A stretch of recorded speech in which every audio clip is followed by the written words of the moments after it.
Hey there, No Labels, No Limits podcast listeners. Sarah Box, your host, and I'm thrilled to introduce to you today our guest, Julie Renee Doering. And before I start the interview, let me just tell you a couple of things that really stood out for me from my conversation with Julie Renee. In addition to being the founder of the Quantum Activation Academy, she is the author of a recent study, 2018-2019, Cellular Neogenesis Brain Study, which really looked at what is new in science about our brains, how do they rewire, and how do we come back from seemingly traumatic and irreversible events. But in addition to that, Julie is also the author of 12 books. And as we start our interview, she's going to tell you how she sits here today before us after having survived an atomic blast, died twice, and at the age of 62, is a mother of a loving 2-year-old. So with that, let's go to the interview.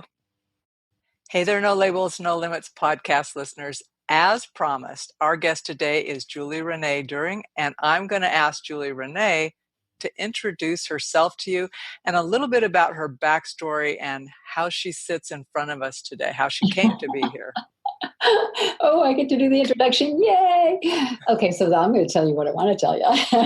Absolutely.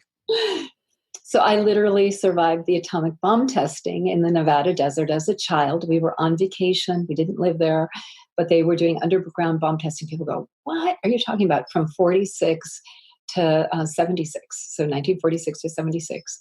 And I got exposed, and then I developed cancer. I had terminal cancer at 24, and I actually died at 24 the first time, died twice. Went through 17 surgeries, multiple cancers. I was in a wheelchair for a year, told I would never walk without unbearable pain and canes, that I was in line for if I ever had any more injury on my leg, that they were going to amputate it. There was just this whole long period of being sick. And about 12 years ago, I went into my garden in prayer and meditation. I'm a woman of faith. I believe in God. And I was praying and meditating and just lifting my energy and saying, God, you promised me the Garden of Eden, and I'm living in hell on earth. And I don't want another year of some horrible thing they're telling me is wrong with me, because I had all these weird things because of the radiation. There was just like one weird thing after another. And I demanded, take me or make me well. I did not want to die. So that was not an option. I wasn't going to have this painful death. So just take me, make me translate into heaven, or make me well. And on that very first day of prayer and meditation, about 2.5 hours into prayer and meditation, I started experiencing something light happening with my body.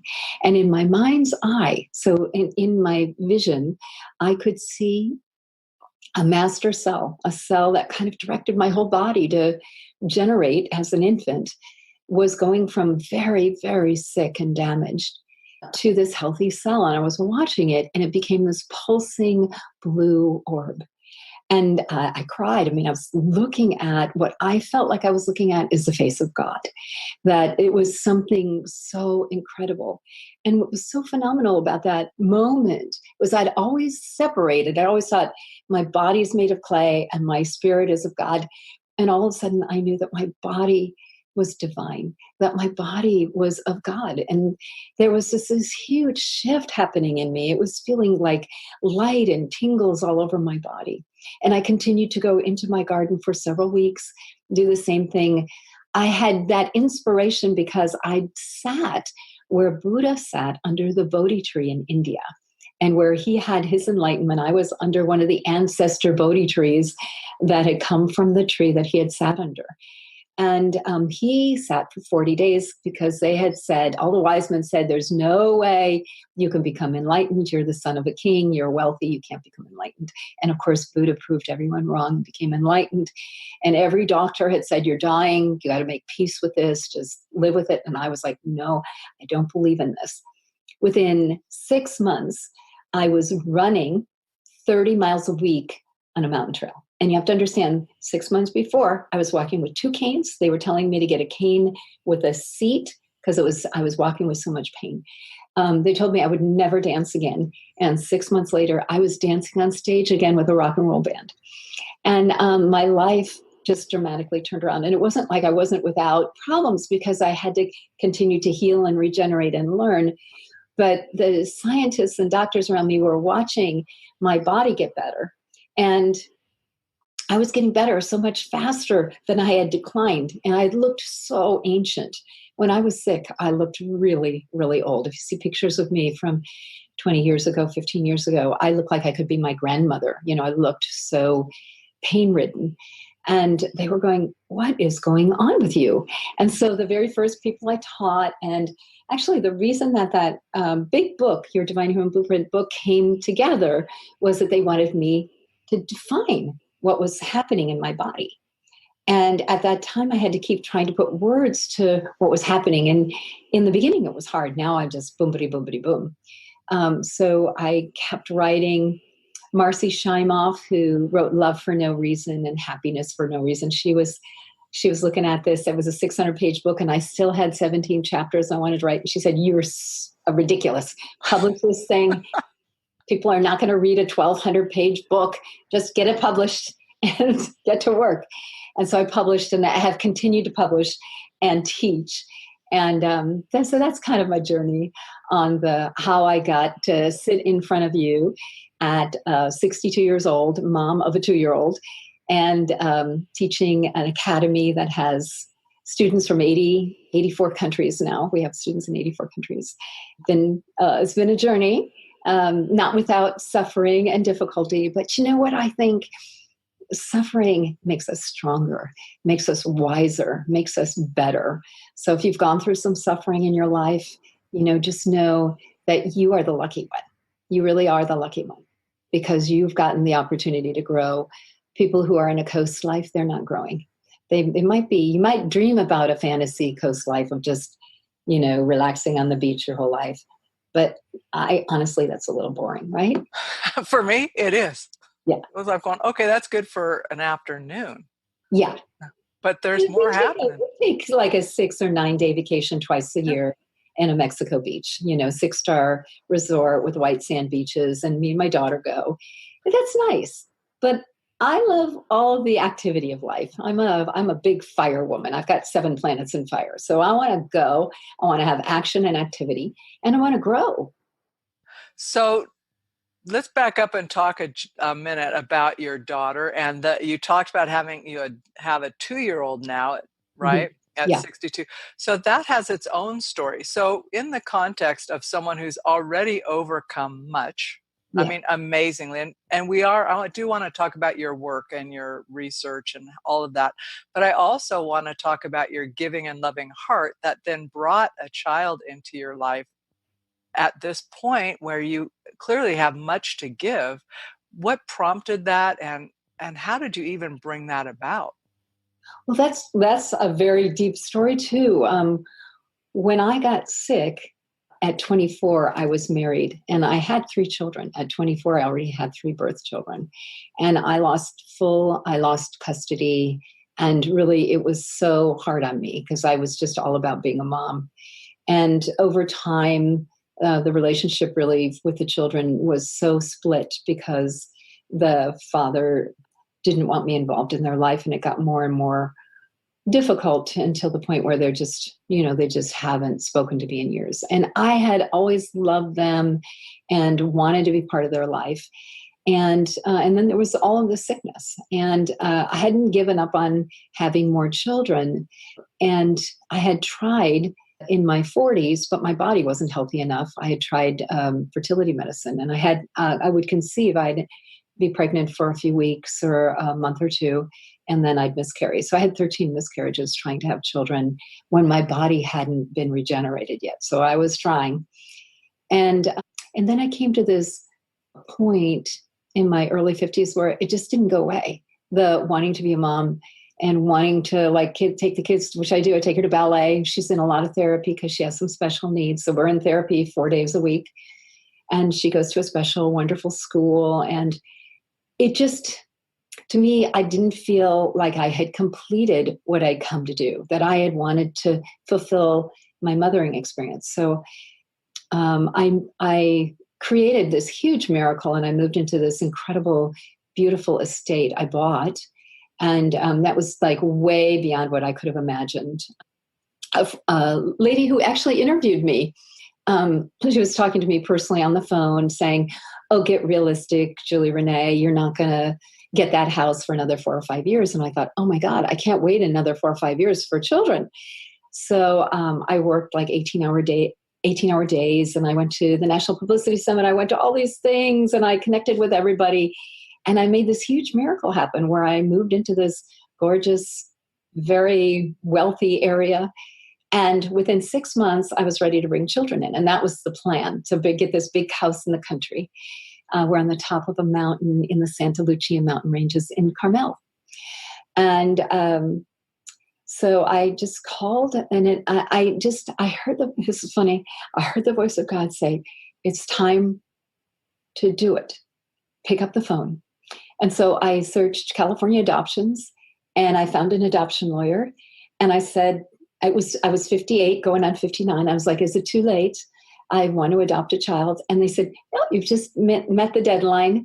And so I went through 4 months of home study, and they said, oh my God, you're the perfect person to adopt. We love that. And I said, well, I'd really like to have 2 or 3 kids. And they said, no problem. You get that first one before you turn 60, and we'll make sure you get as many as you want. And the doors just opened. It was amazing. A year from when I filed for adoption and then went through the 4 months, it was a year exactly that Adelia was in my arms.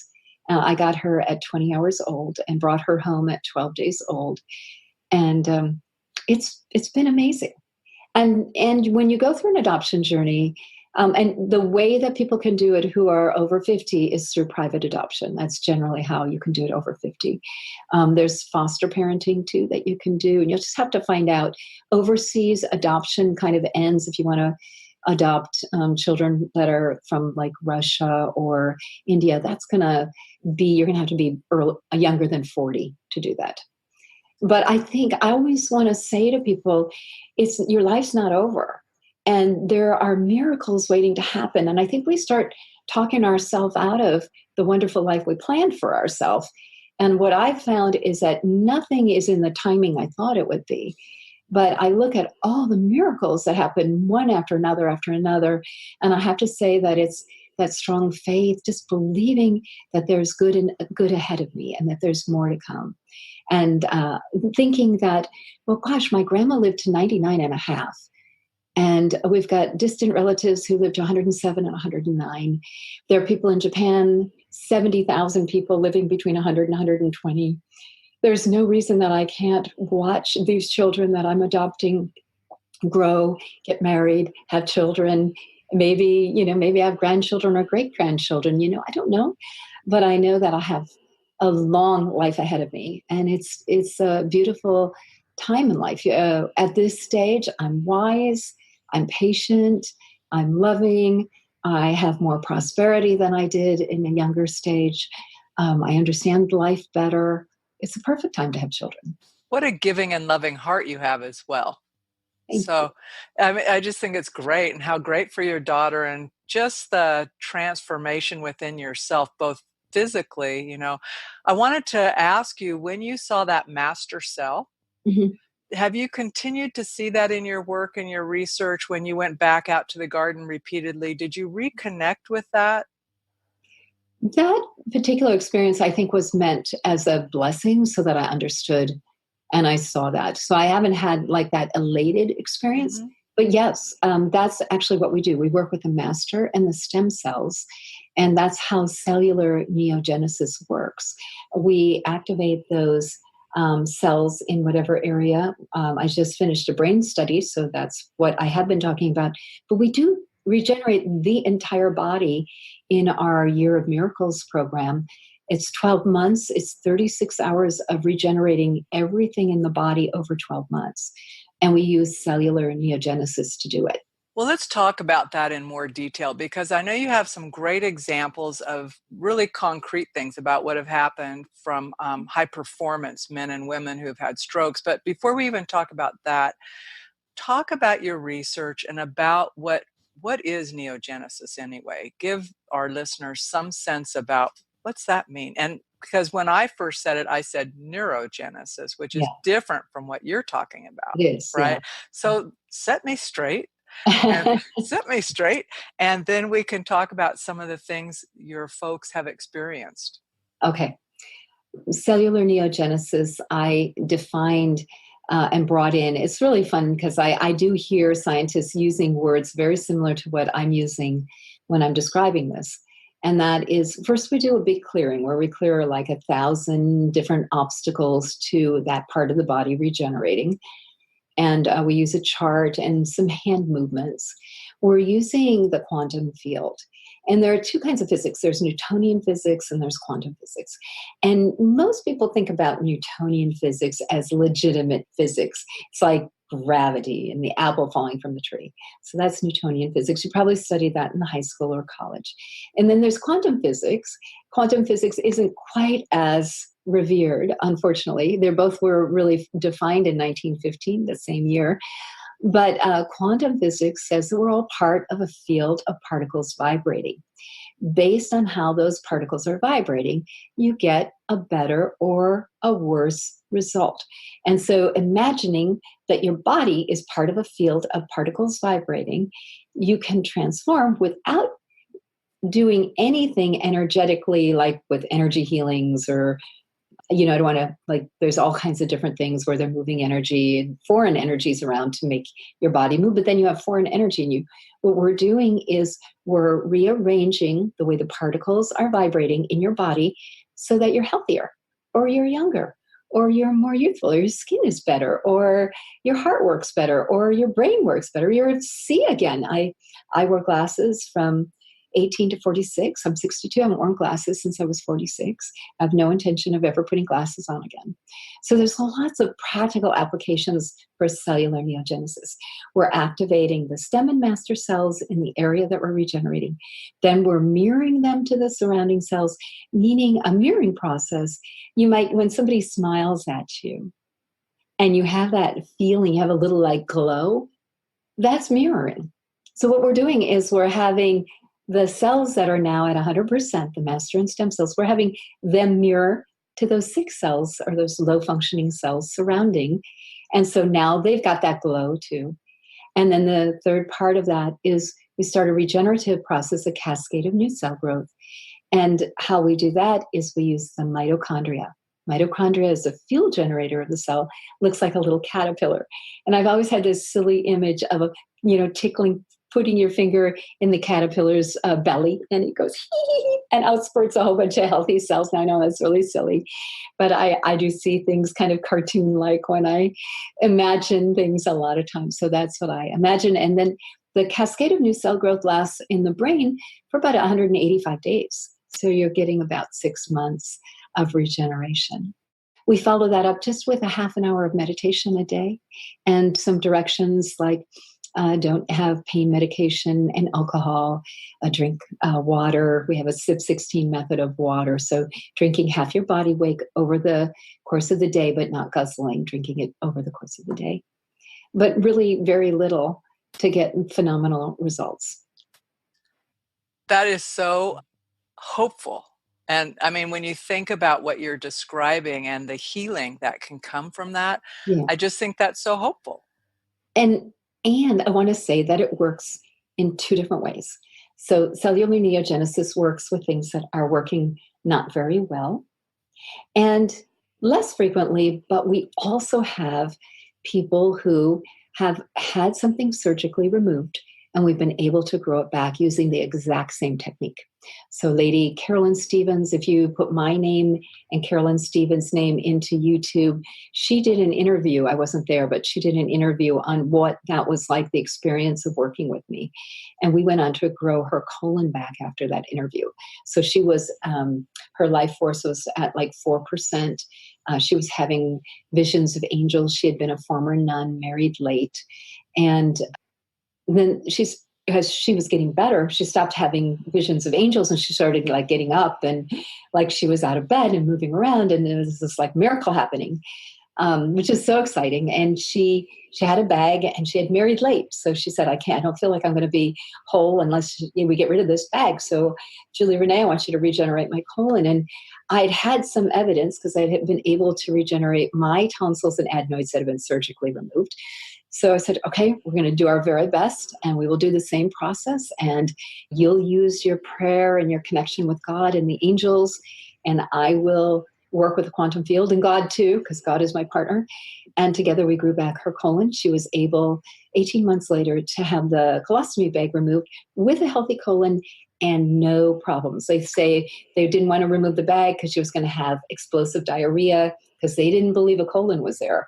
She had the bag removed and had everything normally functioning, very, very healthy.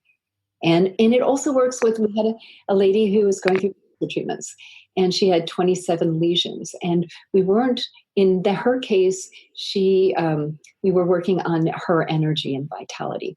But we have worked with people with cancer that have had complete disappearance of cancer.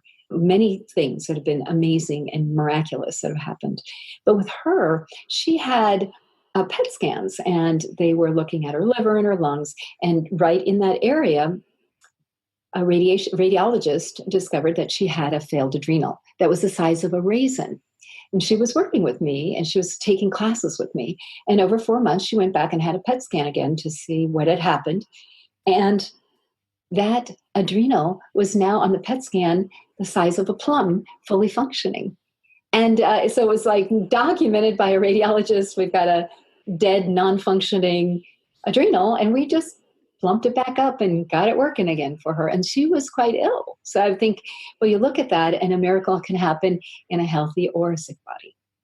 Well, what's interesting about that, beyond the healthy and sick, is I'm curious what the reaction has been to you or about your work from like the medical folks who are looking at the results of scans or their patients and thinking, what is happening here? Have people reached out to you and said, what's going on? Or do they just figure it's a fluke?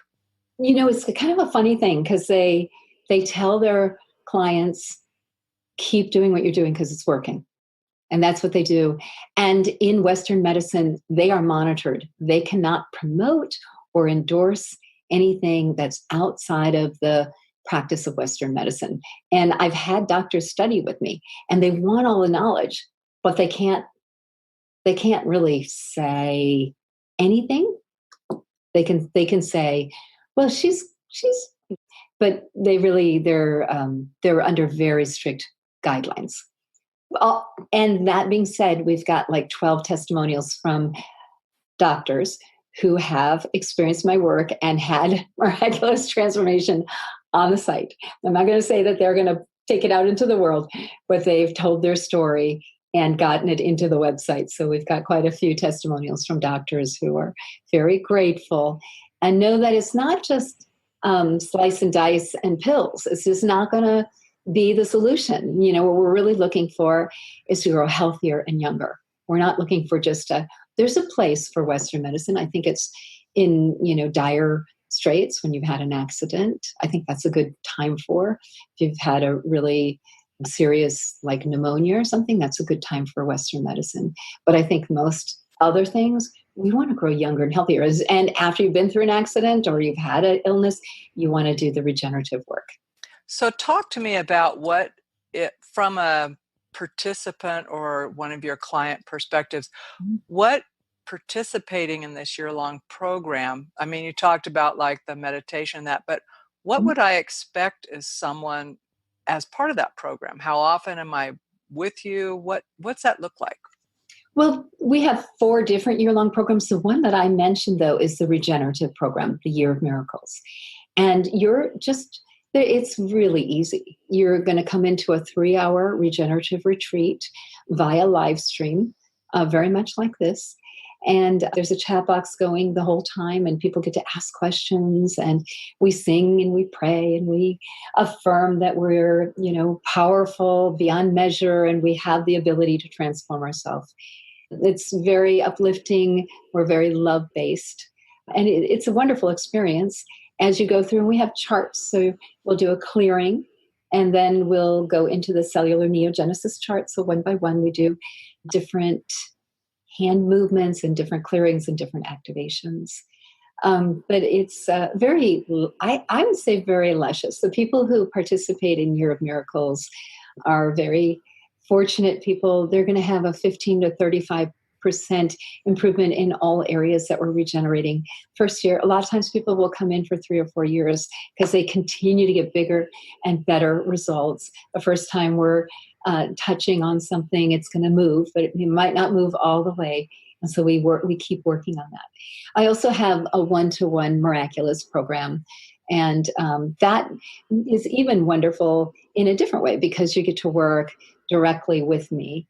But that's not in the budget of lots of people. And the miraculous program that we have, Year of Miracles program, it's very, very economical. So everyone can do it.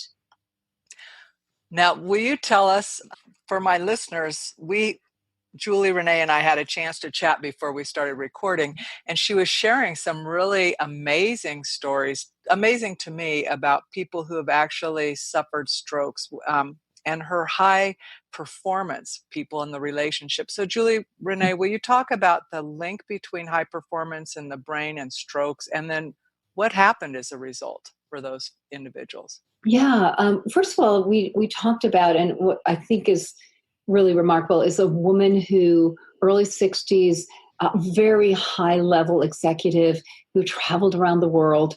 And she was in a third world country doing business, and she got Ebola. And that caused 6 strokes really rapidly within 24 hours. She'd had 6 strokes and she was no longer able to function. She could speak, but virtually had lost all of her cognitive abilities. Like she couldn't really carry a conversation. She just was very confused and very sad. And working with her miracle was an interesting thing, because one of the things that really helped her was to stay on track with the meditations, and she had to have someone set that up for her. So I would say her transformation, we saw the biggest shift at 45 days. But that's not normal. She was just on her own. If somebody's got to help her with them, it's usually 10 days. So then I looked to the next person that was very, very serious, Davis, who they had heard about me. He couldn't speak. He had to wear a diaper, and he couldn't walk. And 10 days after the regeneration, he had somebody helping play the meditation for him every day. And it's not any particular one. I have 187. We provide like 10 good meditations for people going through the process. 10 days later, he was speaking. He was walking and talking. He had control of his bowels and bowel bladder. And that was very rapid. I continued to work with him for 3 months, and he was well on his way, as was Elizabeth, the executive.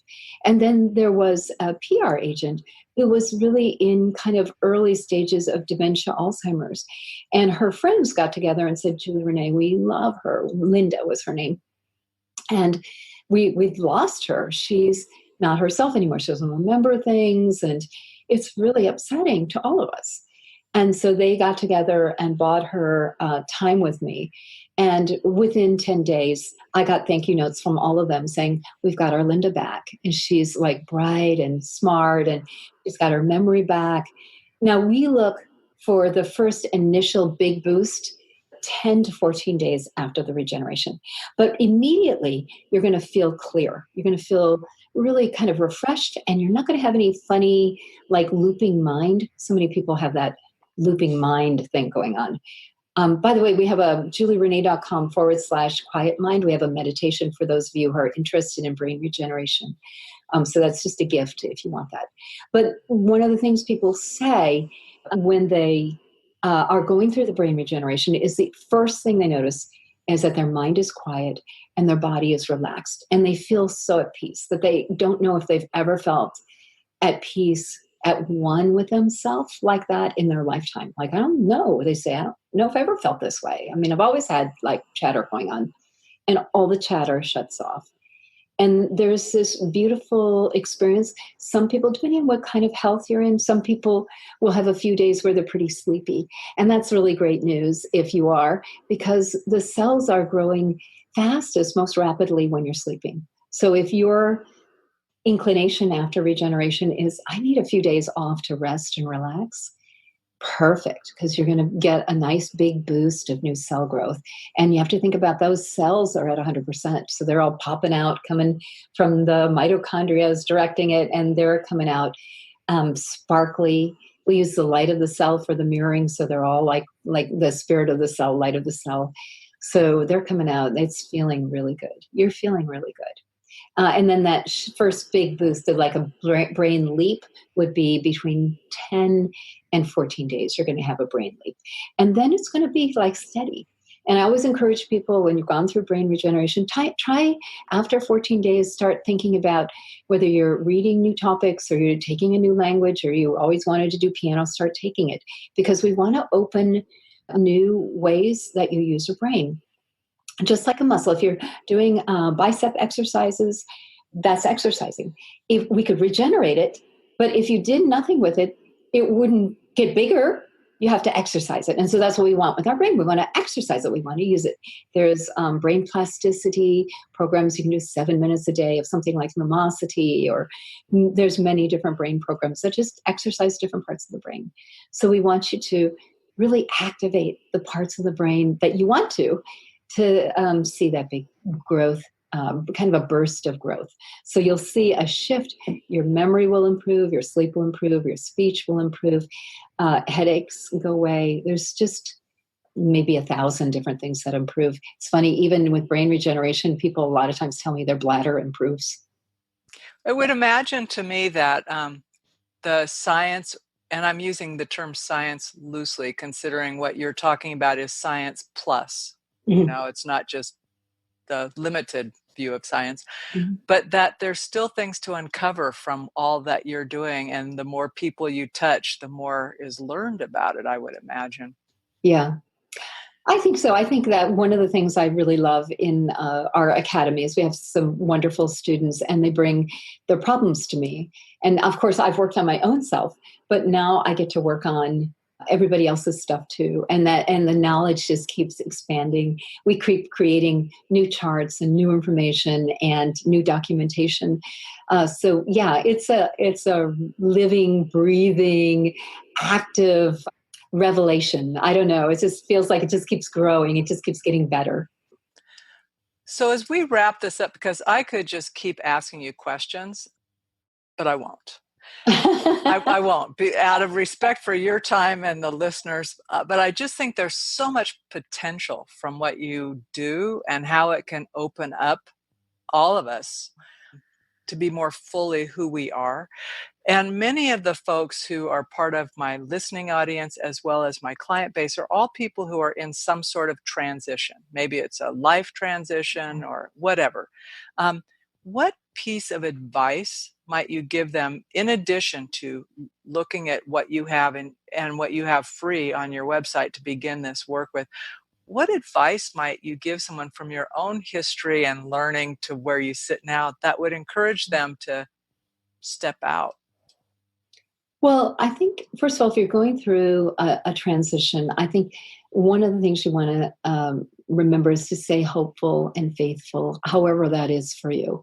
And I know we have people from every religious walk in our community, so I don't have a way that you need to be faithful, but to believe that a miracle is possible or that goodness is possible in your future. I think having that strong faith that something maybe you can only take a little bit of maybe something is, but if you look at a tiny shift that you have and you expand it, you go, I'm so happy for this tiny shift. My toenail grew back. Yay. Something small that you can celebrate every day and keep that gratitude really going.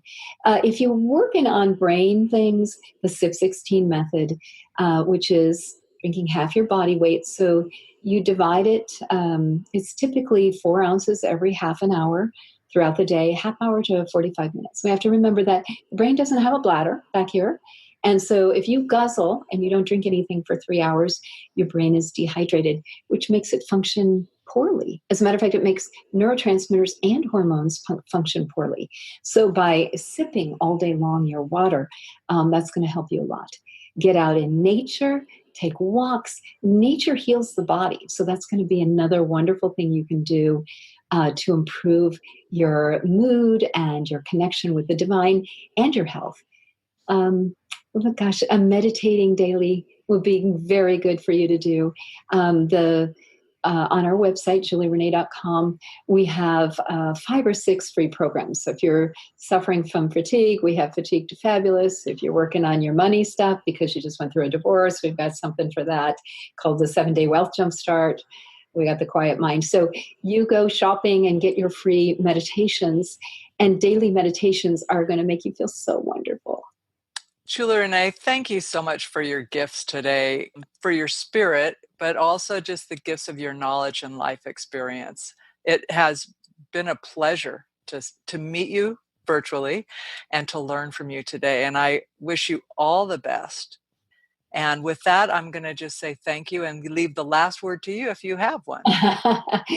Well, this has been a totally fun interview. I've really enjoyed it. And I would say you have a beautiful gift of letting play and spontaneity and miracles show up. And I would say that because of the expansive open heart that you are, we talked about so many things that almost never get asked. So I want to acknowledge you as an amazing host, interviewer, and also having an incredible knowledge and a wisdom that was super fun to play with today. So thank you.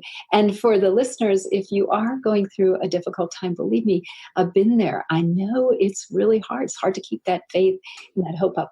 But you find ways because there is something wonderful around the corner for you. I know it. I believe in your capacity to heal, and you will get through this difficult moment. And for those of you who are knocking it out of the ballpark, congratulations, and keep taking good care of yourself. Well, that's it for this week's edition of the No Labels, No Limits podcast. We hope you liked what you heard, and if you did, we ask that you go over to iTunes, Stitcher, Spotify, or wherever else you listen to the podcast and leave us a rating and review. If you know someone who would enjoy this podcast, please be sure to share it. And until next time, have a great week living a no labels, no limits, and no excuses life.